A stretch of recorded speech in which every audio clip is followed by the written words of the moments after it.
सफर मेरा है तू ही मेरी मंजिल। এই কোথায় আছে রে ও? কেনে চিঠির উত্তর দিবি নাকি?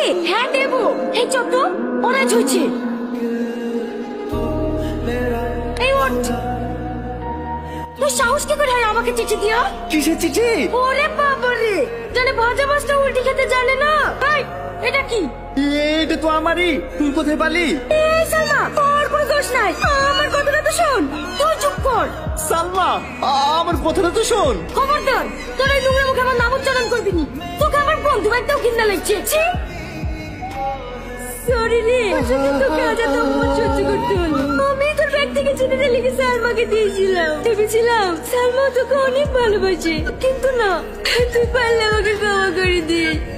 আরে না না, এতে তোর কোনো দোষ নাই। তোকে সত্যি আমি অনেক ভালোবাসতাম, শুধু হারিয়ে ফেলার ভয়ে এই চিঠিটা দিতে পারিনি। ভাবতাম চিঠিটা পাওয়ার পর ও যদি আমার সাথে কথা না বলে আমাদের বন্ধুটা যদি নষ্ট হয়ে যায়, তখন থেকে ওর সাথে কথা না বলে থাকতে পারবো না।